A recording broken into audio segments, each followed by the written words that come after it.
Hi, good morning from a rather wintry Melbourne, Australia. My name is Joseph Healy, and I want to talk to you this morning about the following themes. First of all, I want to talk about some of the challenges facing the banking industry, and then the important role of leadership in navigating those challenges. Thirdly, I want to talk about the importance of leadership in building the bank of the future. And finally, talk about the critical importance of culture as a foundation in any successful organization, not just in the banking industry. I want to use Judo Bank as a case study to illustrate some of these themes. First, I should introduce myself and then a brief overview of who Judo Bank is. To do this, I pulled together a number of slides to help bring my remarks to life. Copies of these slides are available from the conference organizers. Let me introduce myself. A career banker who founded and is now the CEO of a bank called Judo Bank. I'll introduce Judo Bank shortly. You can see from the slide that I had extensive background in the industry, over 35 years of experience. Started life off at Lloyds Bank in London, then an extensive international career with Citibank. Spent a couple of years at CIBC World Markets, which is a Canadian bank, and then moved to Australia, New Zealand, Australia, joining ANZ Bank. And then before setting up Judo Bank, I was the group executive at National Australia Bank, responsible for its business banking, which was everything from small businesses right through to large corporations. I'm also a passionate writer and reader, and I've authored three books, the most recent of which was a book called Breaking the Banks: What Went Wrong with the Australian Banking Industry, which was published in 2019. That book looked at some of the major problems that the banking industry had found itself engulfed in, which were largely reputational, but fundamentally cultural in nature. The Australian banking system did not face the challenges that we saw in many other Western banking systems that required government support. The Australian banking system was actually very strong and robust through the global financial crisis and beyond, but it had developed some practices and behaviors that were seen as being not in keeping with societal expectations of banks. And in fact, some of those practices and behaviors bordered on breaking numerous laws. And there was a detailed government inquiry into the conduct of the banking system that did not shine a particularly nice light on some of the behavior and practices that had governed banks up until recent times. In addition to writing about the banking industry, I'm a lifelong learner. You can see from that slide that I have a number of master's degrees covering a range of topics. One of the highlights is the MBA, Chartered Banker MBA, which I did at Bangor, which is I learned an enormous amount from, which was very helpful to me as I was building Judo Bank. But my interests cover finance, neuroscience, psychology, and China. I've been a very passionate student and observer of the emergence of China and business practices in China, and spent a couple of years there about 10 years ago. I could also say, or I should also say, that I'm very passionate about banking and the role that banks play in society, notwithstanding some of the criticisms that I just touched on, but banks fundamentally are critical to the functioning of most economies, and particularly my deep passion lies in small to mid-sized businesses and making sure that the banking system serves their needs well. But to underline the passion and commitment to banking, I'm also a very strong advocate of the professionalism of banking, and as a fellow of the Chartered Institute of Bankers in Scotland and a senior fellow of the Financial Services Institute in Australia, I believe that leaders should lead by example, and I do encourage, in fact, insist that all of the bankers at Judo undertake the professional qualifications administered by the Chartered Bankers Institute, so that they have a foundation in the craft science and skills required, and understanding of context required to be an effective banker, and to make sure that they're representing the bank in a very professional way. Let me just turn for a second to talk about Judo Bank, because I'm sure that virtually no one in the audience will be familiar with Judo Bank. It was established in 2016 from a PowerPoint. It was an idea crafted on a strong belief that the SME economy was being poorly served by the major banks that dominated the landscape in Australia. In building Judo Bank, we want it to be a pure specialist bank, and I'll talk in a second about the importance of specialization. But it was built to address what I describe as the triple U virus that SMEs faced. That is, that they were unloved, undervalued, and underserved by the banking system. Judo Bank has been based on traditional values of relationship banking, that is, bankers sitting across the table from SME customers, but it's a bank that's been built on a modern cloud-based technology platform. So by starting from scratch and avoiding some of the challenges of dealing with legacy, we were able to build a bank which is, as I say, is truly unique both domestically and globally. A bank that I characterize as high touch in terms of human engagement with small to mid-sized businesses, but high tech, making it really easy for our bankers to look after our customers and for our customers to do business with the bank. We've also assembled a management team, a very strong management team here with over 200 years of commercial banking experience. And I very much think of Judo as a bank built by bankers to serve the needs of the SME economy. And it's a bank that's truly committed to banking as a profession, making sure that we set very high standards in the way that bankers and all of our staff, for that matter, engage with our customers and our various stakeholders. Let me spend a second on specialization because it's really important to the story of Judo Bank. We believe that as banks grew to try to serve the needs of everybody in the economy and had multi-product dimensions to them, we're in serving a number of different industries, investment banking and wealth management, commercial banking, etc., that the expertise and the professionalism of the industry had been diluted over time. So in building a specialist bank, we believe that specialization achieves superior customer service and superior economics. And I use the example here of the Olympics, and you can go back over 40 odd years and look at gold medal winners in the decathlon compared to gold medal winners in specialists like the 100 meters. And you can see in each case, which is no surprise, that the specialist, the pure 100-meter sprinter, outperforms the decathlon 100-meter sprinter.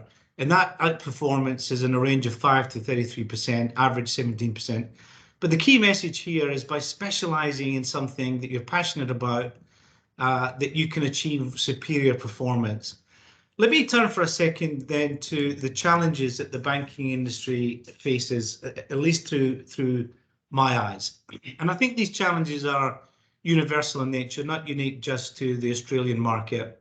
The first big challenge, of course, is that we're living in a very difficult macroeconomic environment with higher increasing interest rates and inflation, supply chain problems, and of course, in certain parts of the world, particularly in Europe, the dark shadow of the war in the Ukraine. But in other parts of the world, such as where I am, the great uncertainty about future direction of China and the geopolitical implications of that do affect the way that businesses engage with foreign markets. So these are challenges that are not new if you look back through the history of banking, but they are new in a contemporary sense. We've not really had to face such a cocktail of challenges for well over, and certainly in an Australian context, well over 20 to 30 years. The other big challenge, which COVID has really exacerbated, has been the tight labour market, and particularly a tight labour market for specialist skills. I mean, the shortage of skills in technology are well documented, but also specialist skills in banking and other fields. And also, of course, because of COVID, a significant acceleration in people choosing to work from home, remote working. And I know from my contacts in various markets around the world that this is a common theme. The idea of flexible working conditions, of course, is something to be welcomed, but it does present challenges, particularly in industries that run what I would describe as apprenticeship models, where young bankers, for example, are learning on the job from more experienced bankers. We are learning a lot of information simply by being in the room, watching and listening, interacting real time rather than the more planned and the more sterile type of interaction that comes from Zoom or Teams meetings. So that's a reality. It is celebrated as providing much greater freedom for people, but there are, I think, potential long-term costs. Mental health being one cost of people working remotely and not being part of a team environment. So I consider that as something that all industries, certainly all banking industry companies, are having to face into. The third big challenge is around the increasing role of regulation in the industry. It is a heavily regulated industry, of course, but there is a sense of creeping regulation and a significant shift in societal expectations. Some of these new requirements placed on banks can be loosely and broadly captured by ESG, but it goes beyond ESG expectations, and banks are grappling with how best to accommodate that. And for example, lending to certain industries that are no longer seen as ESG compliant and no longer seen as societally acceptable is an ongoing challenge that our industry faces. And it's a challenge that is only going to intensify into the future. And the fourth challenge that I see affecting all banks is the rapid growth of technology, the digitalization of lots of things that were once done by human beings. In many ways, it's welcome. In other ways, it can create service challenges, and it can dehumanize the relationship between customers and banks. So it's not something that we should simply sleepwalk into and take for granted. Technology and the digitalization of lots of what has happened inside banks is to be welcome, but the shadow side or the dark side of that is also to be understood. And linked to technology, of course, is the emergence of disruptors, fintech models and neobank models that are attacking certain parts of the value chain where they see profitable economics, and this impacts the way that traditional banks operate.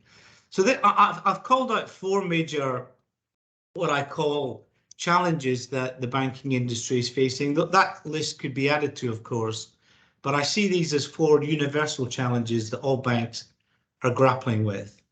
If I can kind of turn back to how Judo is dealing with some of these challenges and linking it back to banker professionalism and banker, the engagement in application of technology, we've had a very strong commitment from the very outset to making sure that our bankers are properly qualified to look after our customers. I mean, part of the entrance test coming into the company beyond interviews is that all of our bankers go through 3-hour closed book, closed door credit tests.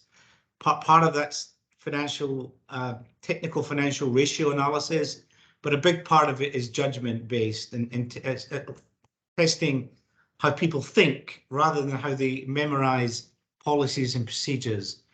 This is very important to us because one of the central tenets of Judo Bank in terms of risk management is what we call the 4 C's of credit. Some banks talk about 5 C's, but when we think about credit risk as one of the risks that are very much at the core of the bank, we think of the 4 C's framework of understanding the character, track record and reputation of the entrepreneur that will look at the bank, and then looking at the capacity of the cash flow that would service and repay debt, and assuming headroom for dealing with volatile times. And then the 3rd C is to look at the capital or the equity capital that sits on the balance sheet to support the debt. And then finally, what form of collateral or security is available should there be a weakness in any of the first 3 of the 4 C's. Another approach that we've taken, so we're very religious on this. So all of our credit memorandum, all of our internal dialogue is shaped around this 4C framework in the hierarchy that I've just been through. Another important approach to the way that we run Judo is a team-based culture, not an individual-based culture. We have no tolerance for I did this and I want that. It's all about the team. So we don't have sales targets or short-term commission-based outcomes. We want team outcomes. We want everybody working together, sharing work, engaging with colleagues that might be able to help in your assessment of a particular customer need. And all of our incentive arrangements are shaped around team and overall Judo outcomes rather than individual targets. This is an important part of our culture, and it does mean we self-select, because some people who like to operate as I want, are not really suited to the culture that we want. We have an empowering culture where we have delegated credit authorities to bankers based on their experience with a second line checks and balances, but it's very much a judgment-based approach, underpinned by a strong ownership mindset. So we want, in building the bank, we wanted everybody working in the bank to have an equity ownership in the bank, so that they thought more like owners of the company rather than employees of the company. And underpinning that whole approach to banker recruitment and teamwork, ownership mindset, and the application of judgment rather than sterile policy, procedures and algorithms, is a very strong commitment to training and development, to making sure that our bankers are staying ahead of developments in the industry, ahead of credit trends. And as bankers are growing, developing from being analysts into bankers, into senior bankers, that there's a pathway that's supported by a strong approach to credit, to risk management, emphasizing credit, but of course banks are full of risks, and we educate our bankers on all aspects of banking risk.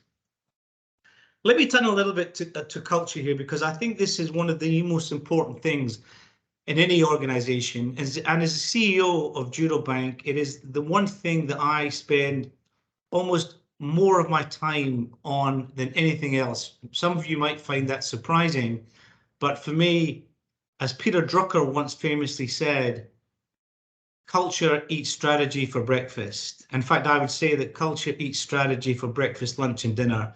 If the cultural foundations of the company are weak, then the rest of the company's sustainability is going to be put at risk. So when people join Judo, we asked them 3 months after they joined what really attracted them to the company. And you can see from this slide, there's a whole range of reasons.